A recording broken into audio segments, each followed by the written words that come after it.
What's going on again, everybody? I'm Chris Kane, and welcome to a fucking cooking show.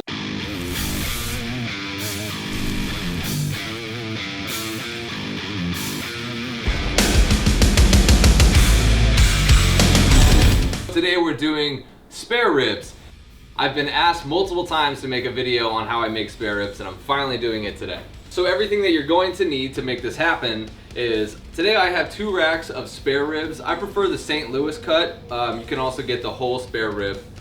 The difference between the St. Louis cut and the whole spare rib is it just takes off the breastbone is all, and it kind of makes it, you know, a little bit smaller like this. Today I've actually had to trim these down a little bit, and you'll see why, because I have the world's smallest smoker, but it gets the job done. So I had to make these small enough to fit on there. Alright, so what we're gonna need to start this off is gonna be some yellow mustard, salt, pepper, and then your favorite barbecue rub. Today I'm using Plowboy's Barbecue Yardbird. What is the slogan? Created for chicken, but made for pork. It actually is really, really good on ribs. Alright, we'll get to season these up. It's really, really simple. On the backs of these ribs, you get this little skirt right here.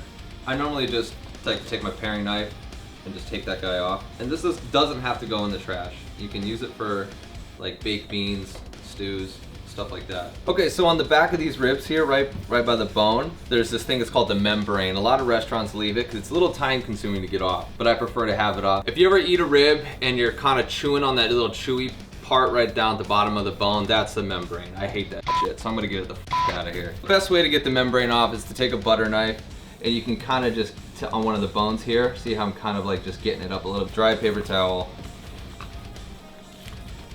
Get that shit the fuck out of here. Okay, so now that we've got the membrane off, I'm gonna move on to seasoning. First thing we're gonna put on is some yellow mustard, and all this is going to do is act as a binder. So you can use yellow mustard, you can use olive oil, avocado oil, whatever you like to use. It's not gonna leave a yellow mustard flavor, it's just to bind the barbecue rub that I'm putting on it. Salt. I forgot to list at the beginning, I like to add like a little garlic powder to it. Black pepper. Flip them over and do the top side.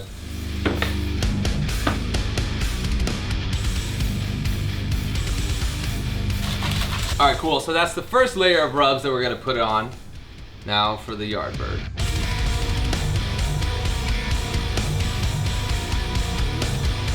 Now that the ribs are all seasoned up, we're gonna get the smoker up to temp.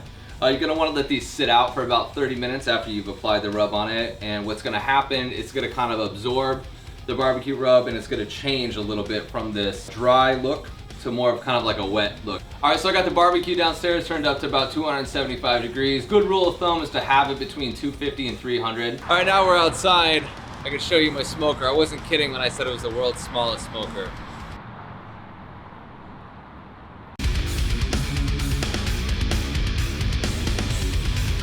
Look at that. It is barely. Let's see, here's the real test. Is this gonna fit on there? Ooh, barely fits. One little barbecue tip I want to give you guys is, a lot of people think you need a ton of smoke to get that flavor. It's not true at all. So you don't want billowing white smoke. It's gonna give bad flavor, not the right smoke that you want. You want a nice thin blue smoke coming out of your smoker. That's when you know you have good smoke, as opposed to bad smoke, which is the white billowing smoke that's just pumping through it. Disgusting. And now that the ribs are on, I'm not gonna touch them for about 2 hours, and then after that, we're gonna come back with some apple cider vinegar and spritz them. All right, it's been about 2 hours now. I got my spritzer right here filled with apple cider vinegar. I'm just gonna spritz these ribs real quick. By the way, take a look at them. And basically all this does is just prevents them from drying out. It kind of rehydrates the meat. All right, so these are ready to get wrapped now. All right, got it. Perfect. All right, let's go wrap these up. All right, so the ribs have been cooking for about 3 hours now in the smoker. I just pulled them off. We're gonna wrap them in some foil. At the bottom of the foil, we're gonna put some butter. And I'm gonna put a little bit of that Yardbird seasoning that I put on the ribs. We'll use a little honey. I'm using the Hot Ones honey. You're gonna wanna lay the ribs meat side down on this. Little dark, not too bad though. I'm okay with that. Cool, I'm basically just gonna do the same thing to the back side too.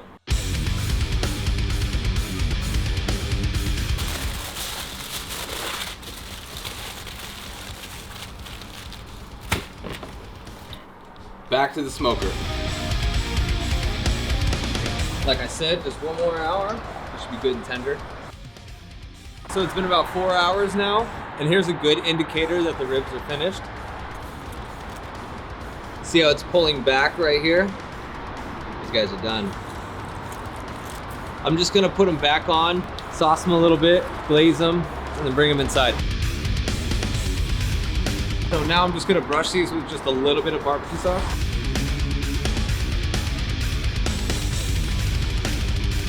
See what this really does, it gives it that nice, like shine, color to it. Not bad. All right, cool, so it's been about 4 hours now. The ribs are glazed, they're all finished, so I'm gonna take them off, put them on this pan, take them upstairs, let them rest a little bit, and then slice them in.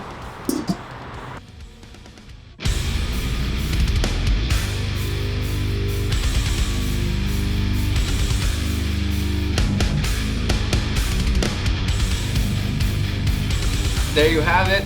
You know what I just realized towards the end of this? This is kind of like competition style. It was the center cut of the spare rib. I sauced it up, I glazed it up. Either way, I think it looks awesome. Thank you so much for watching. See that bite through? That is so good.